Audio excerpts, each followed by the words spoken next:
बिस्मिल्लाहिर्रहमानिर्रहीम। मुझे महमूद नादी कहते हैं। अस्सलाम वालेकुम वरहमतुल्लाहि वबरकातुहू। मैं जानता हूँ कि आप सारा दिन मुख्तलिफ न्यूज़ चैनल्स देखते रहते हैं, बड़ी अच्छी बात है, ताकि आप लोग हालात से बाखबर रहें। मैं भी कोशिश करता रहता हूँ, अपना तजिया देता रहता हूँ। आप पसंद करते हैं, नापसंद करते हैं, आपका बहुत शुक्रिया। आप तनकीद करते हैं, आपका बहुत शुक्रिया। लेकिन मेरी कोशिश होती है कि ये जो खुश्क टॉपिक है, ये रोना पीटना 47 से हमारे मुकद्दर में है। इसके अलावा कोई ऐसी चीज़ आपको दी जाए, कोई नई चीज़ आपको दी जाए जिससे आप थोड़ा सा महजूज भी हों और किसी हद तक आपको किसी नई चीज़ का पता भी चले। इससे पहले वाले वीलॉग में अगर आपने नहीं देखा तो लाजमी देखना है। मैंने दुनिया के अजूबे रशिया का जिक्र किया और रशिया के बारे में बहुत सारे आपको हक़ाइक़ बताए। आज मैं आपको बताऊंगा कि दुनिया के जो ताकतवर तरीन सरबराहान हैं वो इस वक्त अपने मुल्क से आईनी तौर पर कितनी तनख्वाह लेते हैं। आपने अपने दिल पे हाथ रख के सुनना है कि इतने बड़े बड़े लोग, इतने ताकतवर लोग, आप उनकी तनख्वाहें देखें और फिर आप इस गुल्लू शाले मेले को तको कि जहाँ पे गाड़ी के टायर वो 2 करोड़ और 73 लाख के आ रहे हैं, जहाँ पे एक नकली वज़ीर आला का हेलीकॉप्टर वो 3 अरब रुपए का आ रहा है। मैं यहाँ आपके सामने डेटा शेयर करूँगा और ये भी आपको बताऊँगा कि इसमें कई जो सदर हैं या वज़ीर आज़म हैं वो तब्दील हो चुके हैं, लेकिन जो आईनी तौर पे उनकी सैलरी है, उनकी तनख्वाह है, वो आपको बताऊँगा और आपको हैरान करूँगा। फिर आपने कंपैरिजन करना है कि जो शख्स आपके वोटों से MNA बना था, वो शख्स जो आपके वोटों से MPA बना था, उसको ब्लू पासपोर्ट भी जारी हो गया है। उसके पास जो है ना आप प्राडो देखें, उसके पास आप लैंड रोवर देखें, उसके रहने का तरीका देखें, उसका डेरा देखें, तो फिर आप जो है ना वो सुनता जा, शर्माता जा। मैं एक लिस्ट आपके सामने रखने जा रहा हूं और ये भी आपको बता रहा हूं कि ओहदे और तनख्वाहें वही हैं, यानी बंदे कई तब्दील हो गए हैं। यानी आप महसूस करेंगे कि अब तो वो वज़ीर आज़म नहीं है या अब तो वो सदर नहीं है, लेकिन इनकी जो आईनी तनख्वाह है, जो आईनी सैलरी है, वो फिक्स है और वो लिखी हुई है। बंदे हो सकता है कि अब जो है वो बंदा कोई सदर पहले और था और अब और है, लेकिन इनकी तनख्वाह यही है। तो मैं आपके सामने, आपने ज़रा दिलचस्पी लेनी है और गौर से फिगर्स को सुनना है कि कौन सा सरबरा, चाहे वो सदर है, चाहे वो वज़ीर आज़म है, चाहे वो क्राउन प्रिंस है, वो कितनी तनख्वाह ले रहा है और वो अपने मुल्क पर कितना बोझ है। हालांकि आपको पता है वो फॉर्म 47 वाले नहीं होते, वो ओरिजिनल होते हैं, वो असल वोट लेकर आते हैं। अब आए बगैर किसी ताखीर के सबसे पहले हम जिक्र करेंगे सिंगापुर के वज़ीर आज़म हैं ली लॉन्ग। ली लॉन्ग जो है, सिंगापुर आपको पता है कितना तरक्की याफ्ता है और कितना ज़बरदस्त अमीर मुल्क है। ली लॉन्ग तनख्वाह ले रहे हैं इस वक्त पाकिस्तानी रुपयों में। ये सारी तनख्वाह पाकिस्तानी रुपयों में होगी। ली लॉन्ग की तनख्वाह है जी 2 करोड़ 59 लाख 59 लैक्स 71,000 रुपया। ये सिंगापुर के जो है वो वज़ीर आज़म है ली लॉन्ग, ये इनकी तनख्वाह है। दूसरे नंबर पे हैं इजराइल। आप जानते हैं इंतहाई मुतनाज़ा जो है ना वो मुल्क, बल्कि कसाई जो गज़ा में आजकल जिसने गदर मचाया हुआ है, उसके वज़ीर आज़म है बेंजामिन नेतन्याहू। उनकी तनख्वाह है जी 20 लाख 42,000 रुपया। वो 2 करोड़ और 73 लाख ज़हन में रखना है जो टायरों के लिए मांगा गया है। बेंजामिन नेतन्याहू की तनख्वाह है 20 लाख 42,000 रुपया। उसके बाद है जी वज़ीर आज़म लबनान साद हरेरी। साद हरेरी की तनख्वाह है 11 लाख 23,000 रुपया। यानी आप ये फिगर्स देखें और जिस तरह मैंने कहा कि अपने पॉलिटिशियंस का वो तर्ज ज़िंदगी, अपने पॉलिटिशियंस के अलल्ले तलल्ले, अपने मिनिस्टरों के अलल्ले तलल्ले, उनकी गाड़ियां, ये सारा कुछ चेक करें। साद हरेरी के बाद हैं जी मिस्टर मिट्रेला। मिट्रेला जो है वो सदर हैं इटली के। इटली का दारुल-हुकूमत रोम है, आप जानते हैं। वीनस और मिलान, नेपल्स, ये बड़े मशहूर और अमीर शहर हैं। मिस्टर मट्रेला की जो तनख्वाह है पाकिस्तानी रुपयों में वो है 32 लाख और 48 हज़ार रुपये। ये इटली के सदर हैं। उसके बाद हैं, आप इस पे आपने गौर करना है, दुनिया में इस वक्त शायद इस बंदे से ताकतवर कोई शख्स हो। जो बाइडन इसके मुकाबले में कुछ भी नहीं है। और मैंने इससे पहले वाले वीलॉग में इस मुल्क का तारुफ कराया था कि ये मुल्क कितना बड़ा है, इस मुल्क में कितने वसाइल हैं। आप समझ गए होंगे। व्लादिमीर पुतिन जो है ये पहले सिक्योरिटी एजेंसी के अफसर थे, फिर अब कई जो है वो दहाइयों से रूस के सदर हैं। उनकी तनख्वाह है जी 6,65,000 रुपये। व्लादिमीर पुतिन की तनख्वाह 6,65,000 रुपये है। उसके बाद है जसिंडा आर्डन, अब मेरा ख्याल है चेंज हो गई हैं, न्यूजीलैंड की वजीर आजम है और इनकी तनख्वाह जो है वो 37 लाख है। यानी अभी जसिंडा आर्डन है या उनकी जगह कोई और है। न्यूजीलैंड के आइन में वजीर आजम की तनख्वाह वो 37 लाख रुपए है। उसके बाद है हमाद अल तानी, ये अमीर कतर हैं और वहाँ पे बादशाहत है, लिहाजा इनकी कोई फिक्स तनख्वाह नहीं है, पूरा मुल्क इनका है, लिहाजा इनकी आइन में वह आइन ही नहीं है तो आइन में तनख्वाह क्या होगी। उसके बाद है जी शिंजोबे, ये आपने गौर से सुनना है। शिंजोबे वजीर आजम है जापान के। अब जापान, मेड इन जापान या जापान की तरक्की यानी आपके सामने है। मिस्टर जो है ना शिंजोबे की जो तनख्वाह है वो है 24 लाख रुपया, वजीर आजम है जापान के। उसके बाद हैं जी मैक्रोन सदर हैं फ्रांस के। इसके अलावा फ्रांस के करीब एक इलाका है, वहाँ के ये शहजादे हैं। आपको पता नहीं होगा, मैक्रोन वहाँ के प्रिंस हैं, पैदाइशी, और अब फ्रांस के सदर हैं। इनकी तनख्वाह है जी 33 लाख और 65 हज़ार रुपया।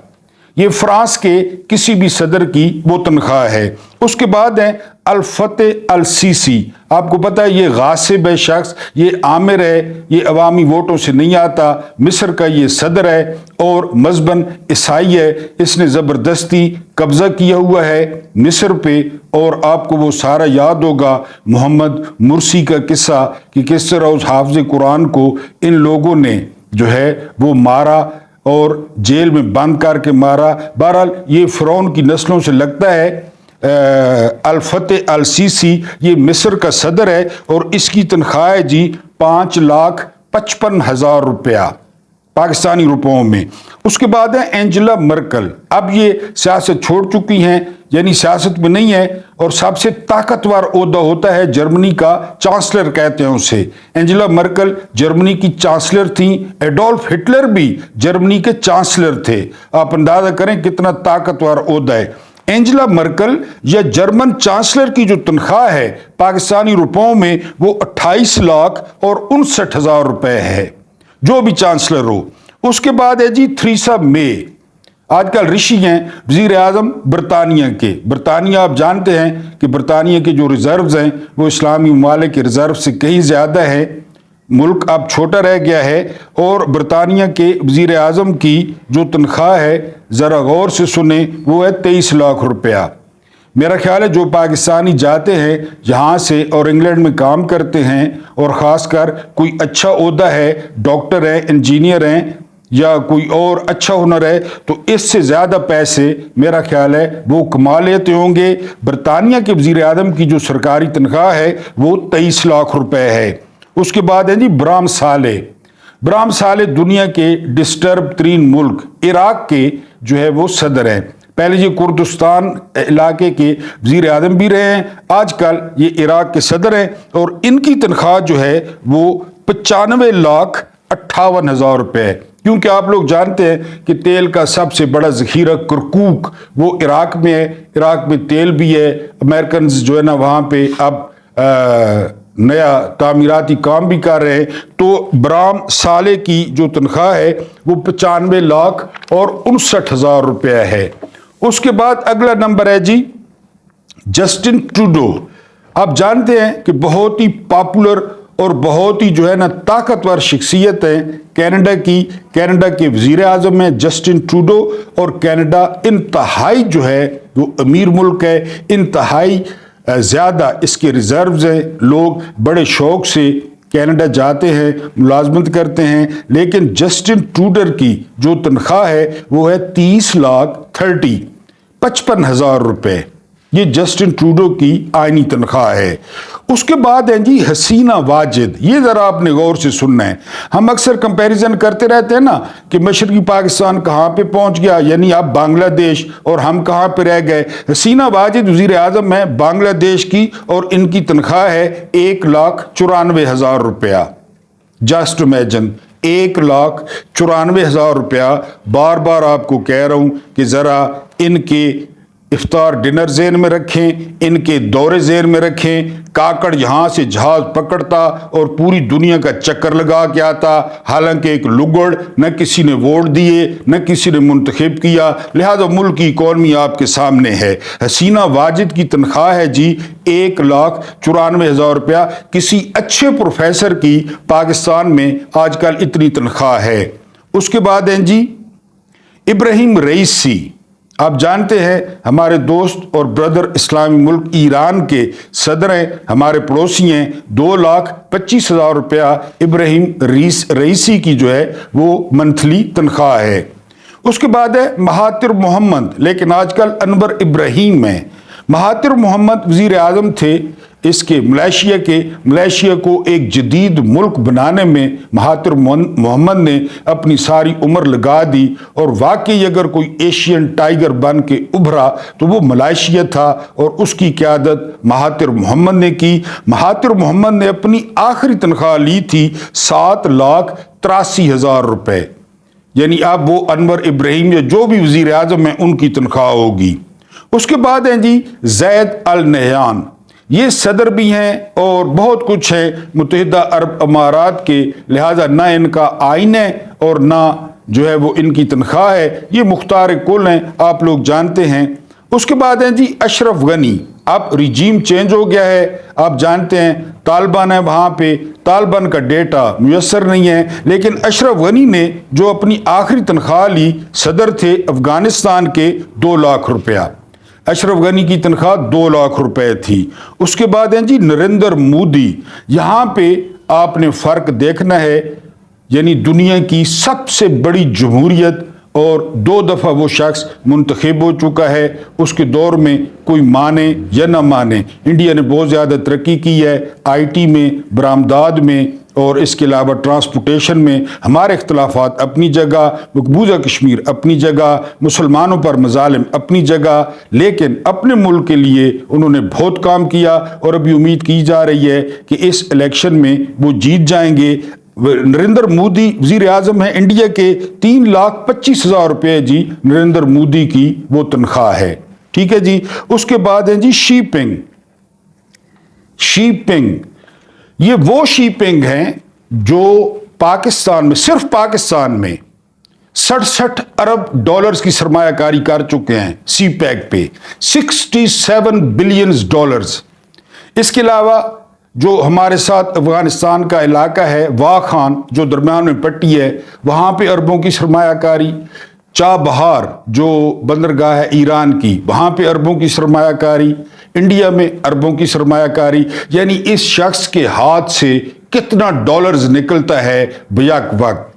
और दुनिया में आने वाला जो टाइम है, जो आने वाला वक्त है, वो चाइना का है। पाकिस्तान में कोई ऐसा प्रोजेक्ट नहीं है, पाकिस्तान में कोई ऐसी नई चीज़ नहीं है जिसमें चाइना का हिस्सा ना हो। लेकिन आपने दिल पे हाथ रख के सुनना है कि शीपिंग ताकतवर तरीन शख्स दुनिया का सदर है चीन के, उनकी तनख्वाह है 2,51,000 रुपए शीपिंग की। उसके बाद हैं जी रजब तैयब अर्दगान। इससे पहले वाले वीलॉग में मैंने रजब तैयब अर्दगान पे तफसीली बात की है कि वो इलेक्शन क्यों हार गए हैं। रजब तैयब अर्दगान सदर भी थे, इस्तांबुल के मेयर भी थे, फिर वो दूसरी तीसरी दफ़ा वज़ीर आज़म मुंतखब हुए। रजब तैयब अर्दगान की तनख्वाह है जी 13,72,000 रुपए। हालांकि तुर्की हमसे कई गुना ज़्यादा वो तरक्की याफ्ता है, खुशहाल है, लेकिन बहरहाल। उसके बाद हैं जी जो बाइडन। ये आपने गौर से सुनना है, पूरी दुनिया की तकदीरों के फैसले करने वाला मुल्क, वाशिंगटन DC, पेंटागन जो वहाँ पे बैठ के रिजीम चेंज कर देते हैं, हुकूमतें तब्दील कर देते हैं, और हमसे ज़्यादा इसका तजर्बा किसको है? यानी दूसरे मुल्कों में अहम अपॉइंटमेंट्स भी यही करते हैं, और बकौल एक अमरीकी वज़ीर ख़ारजा के कि अमरीका हर किसी का पड़ोसी है। बड़ा मानी खेज फिक्र है कि हम हर किसी के पड़ोसी हैं। तो जो बाइडेन की जो तनख्वाह है जी, वो है 47,22,000 रुपए। फिर याद करें, 2 करोड़ और 73 लाख के कार के टायर्स और पोशिश। फिर याद करें वो टीटियां सुलेमान शहबाज और हमजा शहबाज की।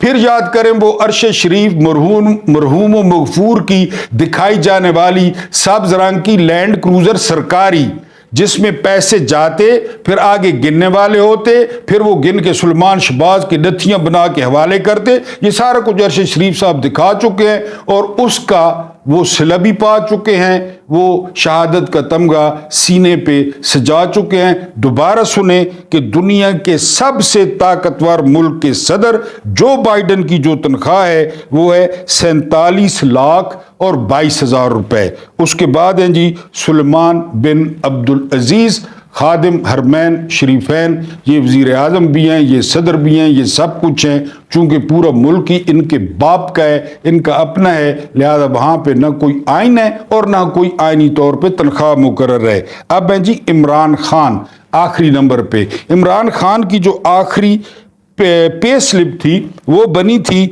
1,96,000 रुपए की, यानी ये खान साहब की आखिरी पे स्लिप थी जो एज ए वज़ीर आज़म उन्होंने ली, और वो थी 1,96,000 रुपए। ये मैंने सोचा कि अपने मोअज़्ज़िज़ जो है वो व्यूअर्स के सामने ज़रा डेटा शेयर कर दूं कि मुल्क किस तरह तरक्की करते हैं, क्यों तरक्की करते हैं। अब आप कहें ये जितने लोगों के जो है ना वो नाम बताएं, अगर इन पे एक पैसे का लग गया इल्ज़ाम, इन्होंने दूसरे दिन घर चले जाना है। ये तो नहीं है ना। अब इस तनख्वाह में उन्होंने अपने आप को, हाँ ये अलहदा बात है कि स्टेट जब एक बंदा इतने वोट लेके आता है, स्टेट उसको प्रोटेक्ट करती है, उसको सिक्योरिटी देती है, उसको घर देती है, उसको गाड़ी देती है, क्योंकि वो उस शख्स को, जमहूरियत का मतलब समझने की कोशिश करें, वो उस शख्स को पब्लिक प्रॉपर्टी समझती है कि जस्टिन ट्रूडो पब्लिक प्रॉपर्टी हैं, मैक्रोन पब्लिक प्रॉपर्टी हैं, जो बाइडेन पब्लिक प्रॉपर्टी हैं, कि लोगों ने इनको यहां पे भेजा है। ये तो किसी खाते के नहीं थे। अब जो बाइडेन से अच्छी तरह चलने नहीं होता, लेकिन वो दुनिया की सबसे लीथल ताकत का सदर है। किस बेस पे? लोगों की हुकूमत, लोगों के जरिए, लोगों के लिए, इस असूल पर। और ये कहा भी इब्राहिम लिंकन ने था कि जी government of the people, by the people, for the people. तो वो लोग इनको, जो हुकूमतें हैं, जो मुल्क है, वो इनको पब्लिक प्रॉपर्टी समझते हैं कि इन्होंने लाखों वोट लिए हैं, ये लोगों के नुमाइंदे हैं, लिहाजा उन पे हुकूमतें खर्च करती हैं, इसमें कोई शक नहीं है। लेकिन जो लले तलले आपको इधर यानी इस सर्कस में नजर आएंगे, इस गुल्लू शाले मेले तो आपको नजर आ सुन, आप अपने दिल पे हाथ रख के अपने इर्द गिर्द जो पटवारी रहते हैं, ओरिजिनल पटवारी, मैं नून लीग के खुदा न खास्ता हमायतियों को नहीं कह रहा, जो पटवारी रहते हैं, कभी उनका लाइफस्टाइल चेक कर लें, कभी किसी तहसीलदार का लाइफस्टाइल चेक कर लें। जिस तरह मैंने कहा कि किसी एमएनए और एमपीए का लाइफस्टाइल चेक कर लें और इनका देखें कि ये महीने की तनख्वाह ले रहे हैं। तो बहरहाल ये मैंने आपके सामने वो डेटा रखना था कि आप सुने भी सही और आप शर्माएं भी सही, और आपको दुनिया की तरक्की का राज भी मालूम हो। अब जी हुई है, पाकिस्तानी पॉलिटिक्स पे आते हैं, रेशम की एंट्री। कतरी खत के बाद है जी पोडरी खत। ये खत मिला है इस्लामाबाद हाई कोर्ट के 8 जजेस को। इसमें आमिर फारूक साहब भी शामिल हैं और वो 6 जज शामिल हैं जिन्होंने सुप्रीम कोर्ट को खत लिखा, और इसमें मियां गुल हसन औरंगजेब भी शामिल है। इब्तदाई तौर पे कहा जा रहा है कि ये किसी खातून रेशम की तरफ से लिखा गया है, और इन खतों में एक खास किस्म का पाउडर पाया गया है। اب اس پاؤڈر کے لیے جو ہے وہ تشکیل دے دی گئی ہے ٹیم کہ وہ اس کو ایگزامن کرے، اس کو دیکھے کہ اس میں کیا ہے. ہو سکتا ہے وہ ٹیلکم پاؤڈر ہو، جو ہو سکتا ہے جو ہے نا وہ پرکلی ہیٹ پاؤڈر ہو، لیکن یہ ایک طریقہ کار ہوتا ہے. یہ نفسیاتی طور پہ وہ کمزور کرنے کے لیے نفسیات. اور پھر میں نے آپ کو کہا کہ جو ملک ہوتے ہیں نا وہ ایک قانون کے تحت، وہ ایک جو ہے وہ آئین کے تحت چلتے ہیں. وہ اس طرح نہیں کرتے کہ آپ کہیں کہ اس طرح کر کے آپ ترقیاں کر لیں. جو سقراط ہے نا وہ جب جیل میں تھا، اس کا ایک بڑا با اثر شاگرد تھا. اس شاگرد نے جہاں پہ سقراط بند تھا اس کے داروغوں کو خرید لیا، یعنی اس کے جو چوکیدار تھے ان کو خرید لیا. ٹھیک ہے جی.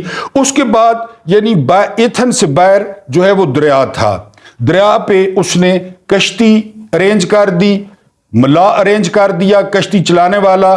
جہاں پہ سقراط بند تھا وہاں سے لے کر دریا تک گھوڑا ارینج کر دیا، پورا نظام فٹ کر دیا جس طرح پاکستان میں ہوتا ہے. اور پھر اس نے ملاقات میں سقراط سے کہا کہ سر ڈونٹ وری، سارا انتظام ہو گیا ہے، داروغے جیل کھول دیں گے، آپ جیل سے باہر نکلیں گے، آپ گھوڑے پہ بیٹھیں گے، گھوڑا آپ کو دریا پہ لے جائے گا، وہاں پہ کشتی ہے، کشتی کے ساتھ بندہ بھی ہے، آپ کشتی میں بیٹھیں گے، دریا عبور کر جائیں گے. اور اس وقت قانون تھا جو ہی وہ دریا عبور کر لیں گے اور علاقہ شروع ہو جائے گا، وہاں پہ ایتھنز کا قانون اپلائی نہیں ہوگا، آپ کی پھانسی بھی ختم، زہر بھی ختم، سارا کچھ ختم. اب میں ہوتا، آپ ہوتے تو کیا کرتے؟ وہ تھا بھی شاگرد، مسلمان بھی وہ نہیں تھے، ہم منٹ مارتے. اس مرد حکیم نے کیا کہا؟ اس نے کہا کہ ساری زندگی میں نے یہ تعلیم دی ہے تم لوگوں کو قانون توڑنے کی، آئین توڑنے کی، تمہیں شرم نہیں آئی؟ تم نے آج میری جو دیا ہوا سبق تھا، دی ہوئی جو تعلیم تھی، اس کو بیڑا غرق کر دیا. شاگرد شرمندہ ہو گیا. اس نے کہا قانون نے سزا دی ہے، وہ غلط ہے، وہ صحیح ہے، وہ جائز ہے، وہ ناجائز ہے، اس کا فیصلہ تاریخ کرے گی. اور تاریخ نے کر دیا. دی پروفٹ آف ٹروتھ کے نام سے پکارا گیا، سچائی کا پیغمبر سقراط کو. اس نے کہا اس کا فیصلہ تاریخ کرے گی. قانون کہتا ہے کہ میں نے زہر پینا ہے، آئین کہتا ہے میں نے زہر پینا ہے، جج کہتے ہیں میں نے زہر پینا ہے تو پینا ہے. میں نے تو تم لوگوں کو قانون شکنی کی تعلیم نہیں دی تھی کہ قانون توڑ دو.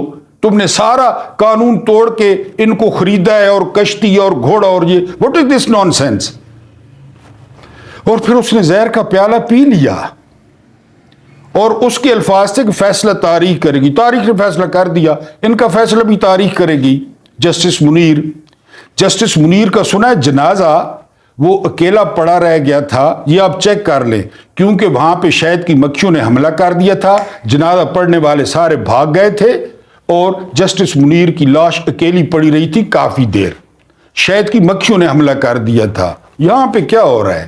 اب یہ نواں چکر، اس کھاتے چ زہر آئی یا اس کھاتے ٹیلکم پاؤڈر آئی یا اس کھاتے پرکلی ہیٹ پاؤڈر آئی، لیکن پیغام ڈیون آلیاں پیغام ڈے چھوڑائے. اور اس سے ایک کھوپڑی بنی ہوئی آئی، موت نہ کراس. وہ جڑا تساں بجلی والے کھمبیاں تے تکنے ہو، خطرہ 440 وولٹ، ایک کھوپڑی ہونی ہے تے دو ہڈیاں ہونیاں کرا دے، وہ بھی کھاتے بن ہوئے آئی. یہ بھی پتہ لگ گیا ہے کہ کوئی ریشم نامی جڑا ہے نا جیو کوئی خاتون ہے، لکھائی بھی خاتون نہیں ہے. لیکن سمجھ نہیں آنی کہ جڑے شریف خاندان حکمران ہونا ہے تو کہنے لے قطری کھاتا ہے نا ہے کہ جی یہ تساں مے فیئر اور ایون فیلڈ کتھوں کے دن وہ خط گھنا دیا کہ کھاتے ساکو قطریاں لیتے. یہ نہیں بتایا کہ قطریوں نے کن خدمات کے عوض وہ فلیٹ دیے، یہ نہیں بتایا، کیونکہ عرب تو تاجر ہیں، عرب تو اس طرح نہیں کرتے. میں نے آپ کو بتایا کہ وہ یہ خوش ہوتے ہیں کہ انہوں نے جو ہے نا پیمنٹ جو ہے وہ 2 سال کے لیے ان کے جو پڑے ہیں نا یہاں پہ ڈالرز 2 ارب یا 1 ارب وہ رکھواتے ہیں، تو انہوں نے 1 سال مدت بڑھا دی. یہ آپ کو بتایا تھا کہ اگر پہلے سال وہ 6% سود پہ پڑے تھے نا، تو جب وہ مدت بڑھاتے ہیں تو 7% کر دیتے ہیں کہ اب 7% سود ہوگا. یہ خوش ہوتے ہیں کہ جی بڑھ گیا ہے، وہ انہوں نے مدت بڑھا دی ہے.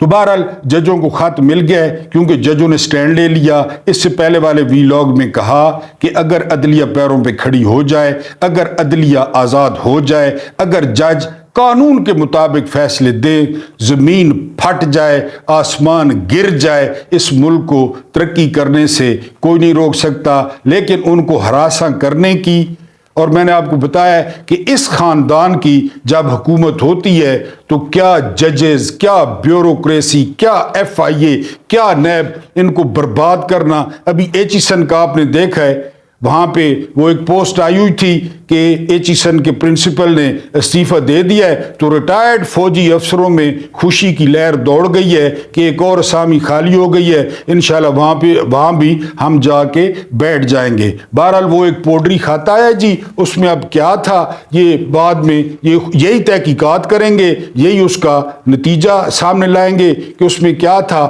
بات یہ ہے کہ ان ججز کو کہا جا رہا ہے کہ ہم جو کہیں وہ کرو، ہم جو لکھ کر دیں وہ بولو، اور جو تم لوگ کھڑے ہوئے ہو، اب کوئی خواجہ آصف کہہ رہا ہے کہ جی اب ان کا ضمیر جاگ گیا ہے، تو کب جاگتا ہے ان کا ضمیر؟ وہ تو کہہ رہے ہیں کہ عمر طاہر بندیال کو بھی ہم نے شکایت کی تھی، وہ تو یہ کہہ رہے ہیں، وہ کہہ رہے ہیں قاضی فائد عیسیٰ اس وقت چیف جسٹس بھی نہیں تھے اور ہم نے شکایت کی تھی ایز اے سینئر جج۔ وہ کہہ رہے ہیں کہ 2 سالوں سے عامر فاروق کے سامنے پٹ رہے ہیں، کوئی جو نہیں سنتا تو وہ کیا کرتے۔ لیکن آپ کو پتہ ہے یہ گلو شالا میلہ ہے، یہ لکی ایرانی سڑکوں سے نئے تھے ٹکوٹے او تکو روزانہ شو نواں شو۔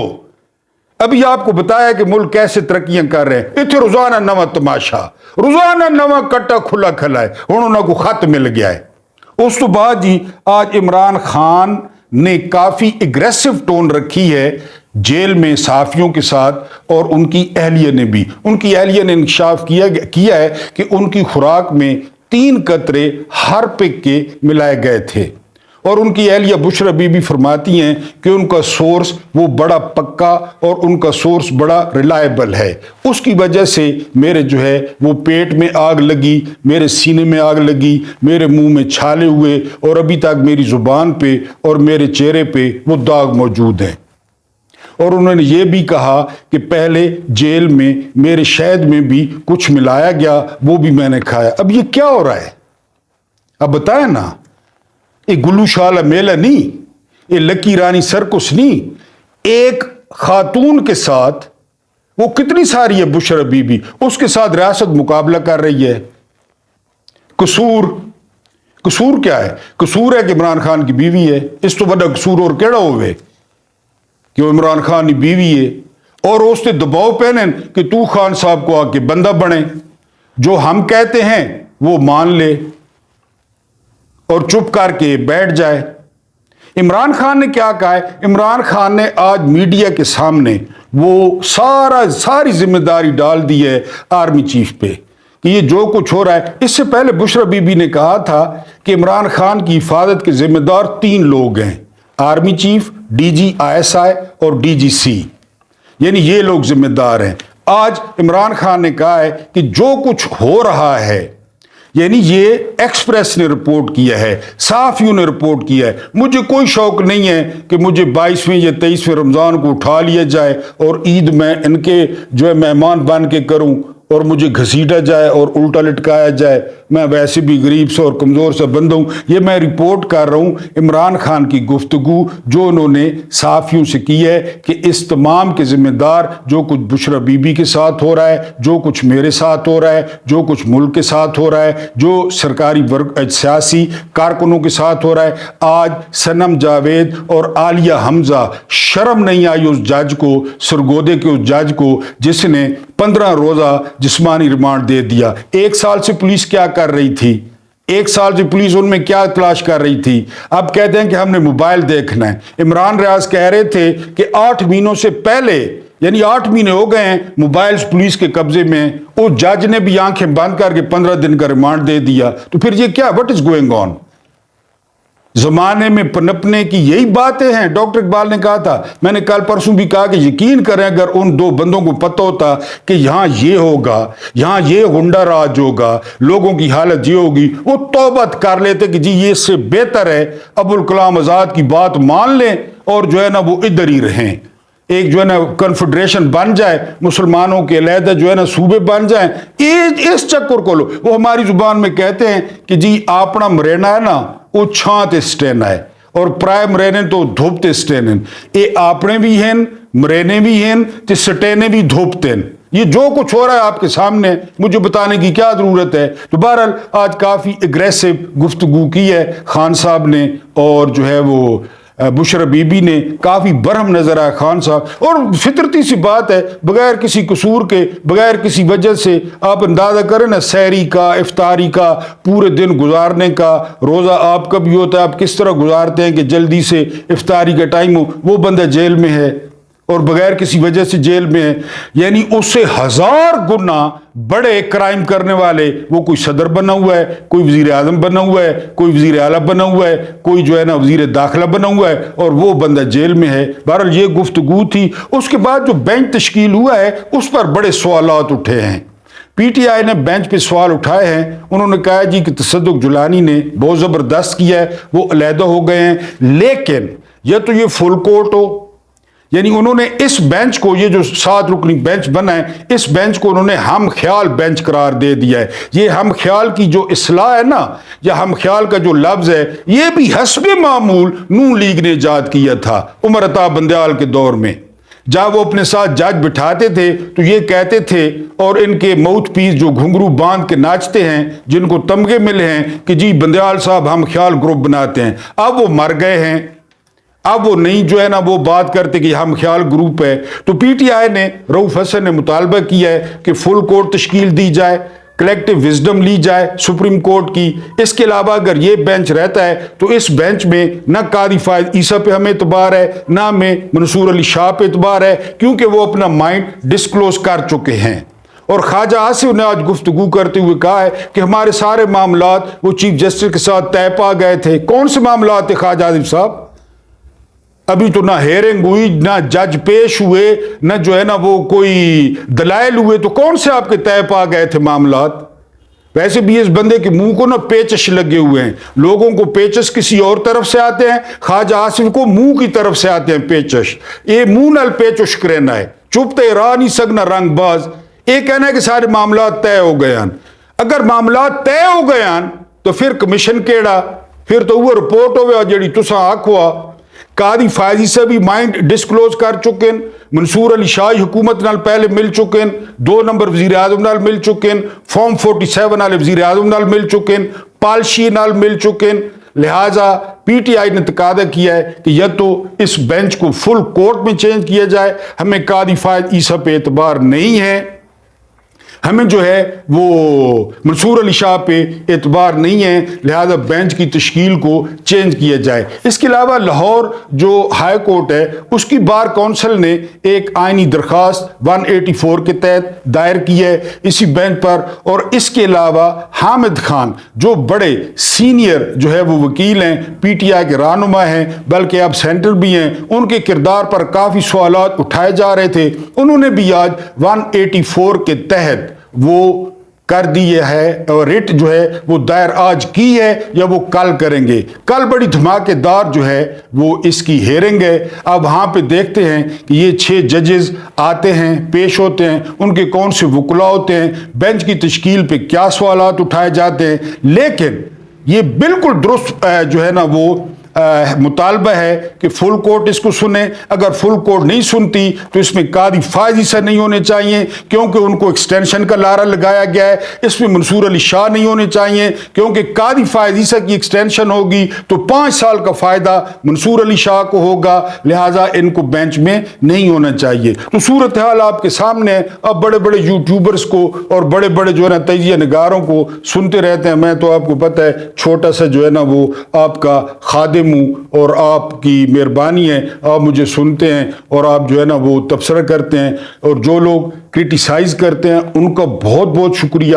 جو لوگ گالیاں دیتے ہیں, بس درخواست یہ ہے کہ گالیاں نہ دیا کریں کیونکہ دوسرے لوگ بھی پڑھتے ہیں, ذرا اچھا نہیں لگتا. لیکن اگر آپ گالیوں پہ خوش ہیں تو آپ کا بہت بہت شکریہ. آخر میں جو ہے وہ ریکویسٹ یہی ہے تعاون کی درخواست ہے، subscribe, share, like and comments. Allah پاک تو آپ کو آسانیاں عطا فرماوے، تے آسانیاں ونڈونی توفیق عطا فرماوے، اینڈ یہ جو میں بولتا ہوں الٹا سیدھا اس سارا کچھ برداشت کرنا بہت بہت شکریہ۔